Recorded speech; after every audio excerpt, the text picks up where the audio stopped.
René Guénon, Psychologie, chapitre 19, la généralisation. En disant que l'abstraction volontaire est une analyse opérée en vue de synthèse ultérieure, nous avons voulu indiquer surtout le point de départ que cette opération fournit à la généralisation. En effet, la formation psychologique d'une idée générale à partir des idées des êtres particuliers suppose que l'on fait abstraction des différences que ces êtres présentent entre eux pour ne garder que leur ressemblance. Il faut donc considérer, à part des êtres dans lesquels ils nous sont donnés, certains caractères qui leur sont communs et l'ensemble de ces caractères sera compris dans l'idée générale. En d'autres termes, ces caractères communs seront regardés comme appartenant en propre à un genre dont feront partie tous les êtres qui présentent ces mêmes caractères, les différences individuelles qui existent entre ces êtres étant alors considérées comme accidentelles par rapport au caractère générique. Si l'abstraction est essentiellement analyse, la généralisation est essentiellement synthèse, puisqu'elle permet de comprendre dans une même idée un nombre indéfini d'êtres particuliers. Ajoutons que si l'abstraction est le point de départ nécessaire de la généralisation en tant qu'opération psychologique, il ne faudrait pas en conclure qu'une idée générale soit la même chose qu'une idée abstraite, puisque, comme nous l'avons dit, l'idée abstraite est proprement l'idée d'une qualité envisagée isolément de son sujet, tandis que l'idée du genre n'est aucunement l'idée d'une qualité. Le genre est au contraire le sujet des qualités qui sont communes à tous les êtres qui font partie de ce genre. Par conséquent, le passage de la considération dont il s'agit à celle du sujet général constitue en réalité une opération inverse de l'abstraction, celle-ci étant dans ce cas le passage préalable de la considération des êtres particuliers à celle de leur qualité commune.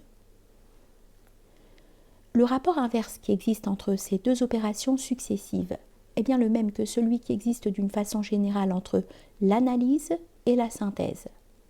Ceci montre déjà l'insuffisance des définitions que l'on donne le plus ordinairement de l'idée générale, mais il nous faut encore insister sur ce point pour écarter toutes les confusions qui compliquent trop souvent la question de la généralisation.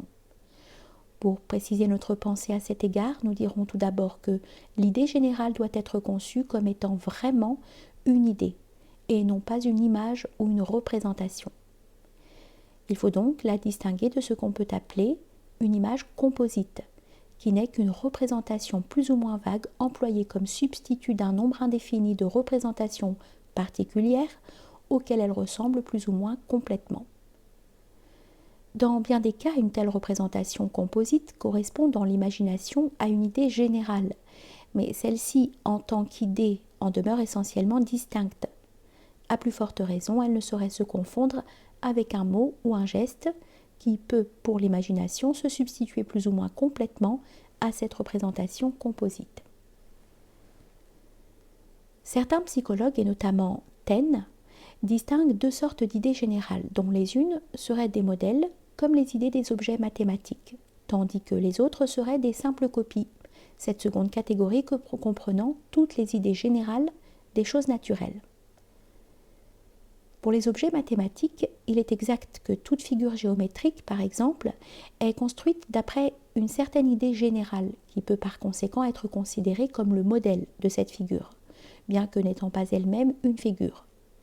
Mais pour ce qui est des autres idées générales, on ne peut aucunement dire qu'elles soient des copies des choses particulières, car de telles copies ne peuvent évidemment être que des images et non des idées. Une semblable conception ne s'applique donc qu'aux images composites, confondues à tort avec les idées générales. Beaucoup de psychologues ont pensé que la généralisation pouvait s'expliquer entièrement par l'association, mais cette option est exagérée. En réalité, l'association par ressemblance explique en partie la formation de l'image composite, mais elle ne permet guère d'aller plus loin. Sans doute le rôle de l'association est évident dans le rappel d'une représentation passée par une représentation nouvelle, qui lui est partiellement semblable. Dans le rappel par une nouvelle représentation de l'image composite déjà formée et inversement par l'image composite des diverses représentations passées qui lui ressemblent. Dans l'évocation par un mot ou par un geste de toutes ces représentations. Enfin, dans l'évocation par ces représentations de la pensée du mot ou du geste. Mais dans la formation même de l'image composite, il y a déjà plus qu'une simple association. Il y a un phénomène de fusion, c'est-à-dire de synthèse, qui requiert une activité d'un genre spécial appartenant propre à la conscience. D'autre part, il ne faut pas perdre de vue que l'image composite, aussi bien que le mot ou le geste, n'est qu'un signe de l'idée générale, d'après la définition des signes que nous avons donnés précédemment. Or, l'association explique l'adjonction du signe à l'idée, mais rien de plus. Et d'ailleurs, à vrai dire, c'est le passage de l'idée au signe, qui seul a originellement un sens, et non le passage inverse du signe à l'idée, car le signe, sans une idée préexistante, ne signifierait rien. Cette question est au fond la même que celle des rapports de la pensée et du langage. L'image composite n'est qu'une expression mentale de l'idée générale, comme le mot ou le geste en est une expression sensible. Et ces deux expressions différentes présupposent également l'idée générale elle-même. Ainsi, non seulement l'image mentale ou verbale n'est pas nécessaire pour former le concept, comme on le prétend assez souvent, mais même elle ne peut en aucune façon servir à le former, puisque si elle n'a pas d'autre rôle que d'être un signe du concept, cela suppose que ce concept existe déjà dans la conscience. Ceci nous amène à préciser un autre point. Dans l'intelligence humaine, l'image composite n'a de raison d'être que comme signe de l'idée générale.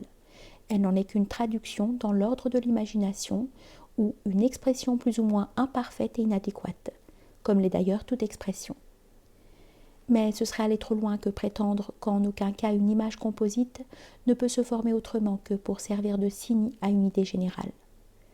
Ainsi, il semble bien certain qu'il se forme des images composites chez les animaux, mais on n'est pas autorisé à en conclure qu'ils généralisent à proprement parler, d'autant plus qu'il est fort possible que la généralisation soit une opération d'ordre strictement rationnel, donc particulière à l'homme.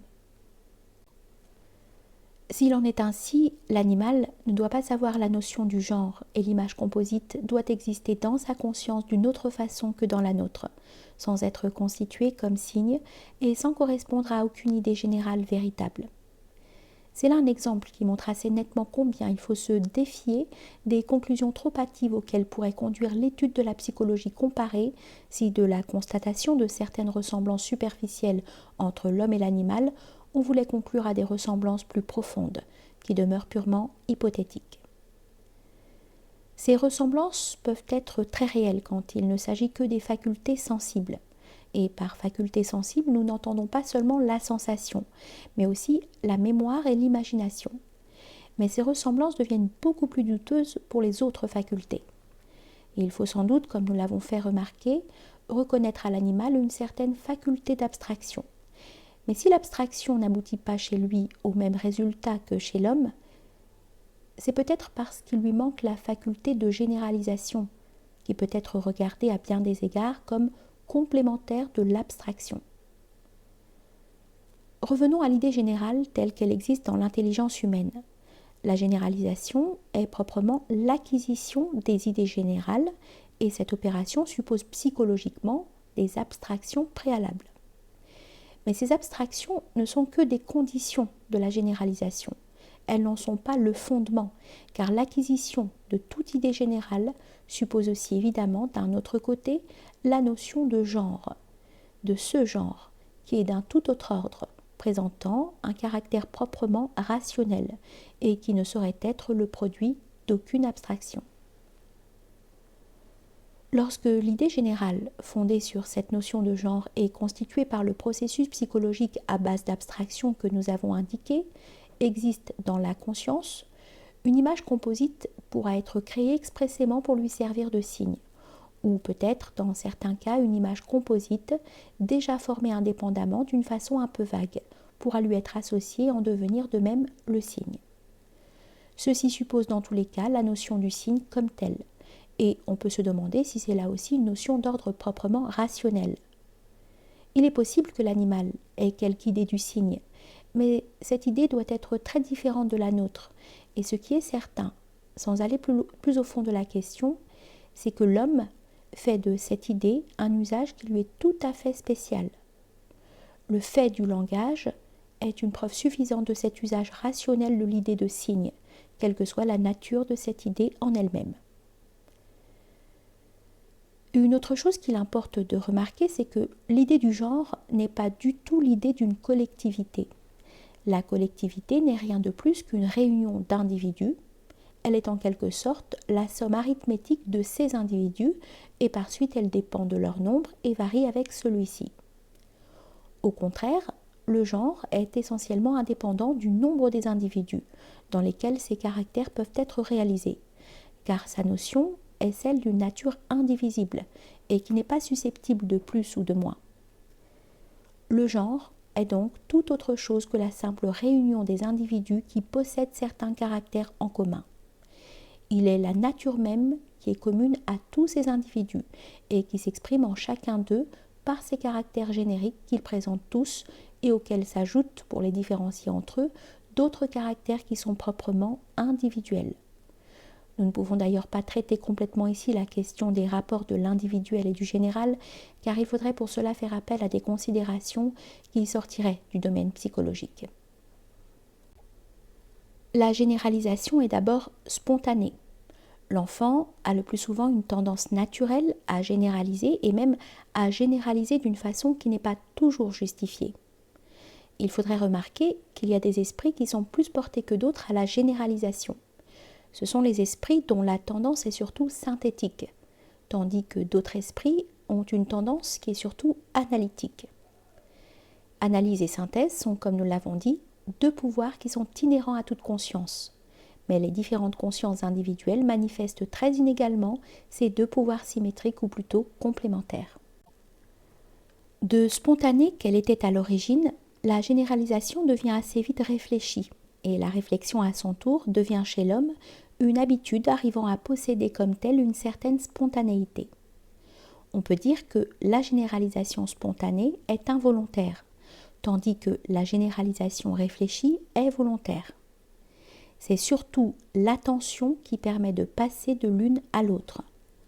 On les appelle aussi quelquefois généralisation passive et généralisation active, mais ces termes sont trop équivoques pour que leur usage puisse être recommandé. La question du mode d'existence des idées générales a donné lieu depuis l'Antiquité à de nombreuses discussions. Cette question, mot manquant, notamment par Platon et Aristote, qui l'ont résolue de façon très différente et même opposée jusqu'à un certain point, la même opposition se manifesta sous des formes diverses au Moyen-Âge, dans ce qu'on a appelé, d'ailleurs assez improprement, la querelle des universaux. Seulement, il importe de remarquer que ce n'est pas sur le terrain psychologique que cette question s'est posée tout d'abord. Elle était à l'origine d'ordre purement métaphysique. Il s'agissait en effet de savoir si les idées générales n'ont d'existence réelle qu'en nous, ou si elles ont au contraire en elles-mêmes une existence indépendante de notre conception.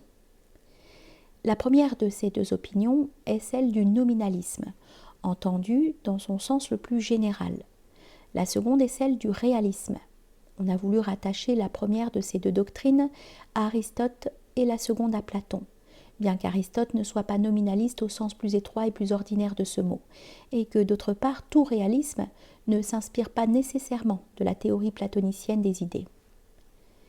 Nous n'insisterons pas ici sur cet aspect de la question puisqu'il n'a rien de psychologique, mais sur ce point encore, il s'est introduit une confusion qu'il est bon de dissiper. On dit habituellement que la question des idées générales a été résolue différemment au Moyen-Âge par 3 écoles, dont chacune comprend d'ailleurs des subdivisions correspondantes à des divergences plus ou moins importantes. Ces 3 écoles seraient l'école réaliste, l'école nominaliste et enfin l'école conceptualiste, qui aurait pris une position intermédiaire entre les deux autres et tenté une sorte de conciliation entre leurs solutions opposées. En réalité, on confond ainsi deux questions entièrement distinctes et qui ne sont pas du même ordre. Sur la question métaphysique que nous avons indiquée, il n'y a lieu d'envisager que l'opposition du réalisme et du nominalisme. Mais ensuite, pour les nominalistes, la question s'est transportée sur un autre terrain, donnant naissance à une nouvelle opposition, cette fois entre les nominalistes au sens ordinaire de ce terme et les conceptualistes, qui qui, au point de vue métaphysique, étaient également des nominalistes. L'opposition entre nominalisme et conceptualisme ne porte que sur la question envisagée au point de vue psychologique. Il ne s'agit plus alors que de savoir quel est le mode d'existence des idées générales en nous. Pour les conceptualistes, l'idée générale est un concept élaboré par l'esprit et elle a comme telle une existence psychique réelle indépendante de toute expression. Au contraire, pour les nominalistes, les idées générales ne sont que des mots et rien de plus. Le nom seul est général. Le nominalisme est donc devenu dès lors ce qu'il devait rester dans la philosophie moderne, chez Berkeley par exemple. On peut d'ailleurs attacher au nominalisme les conceptions pour lesquelles l'idée générale est confondue avec une image. Même s'il s'agit d'une image purement mentale, comme l'image composite, il ne faut voir dans le nominalisme qu'une véritable incapacité de distinguer l'idée de son expression. Tout ce que nous avons dit jusqu'ici suffit pour rejeter cette doctrine et pour donner raison au conceptualisme, au point de vue psychologique. Quant au côté métaphysique de la question, il doit être bien entendu que sa solution reste entièrement en dehors des considérations que nous avons exposées ici.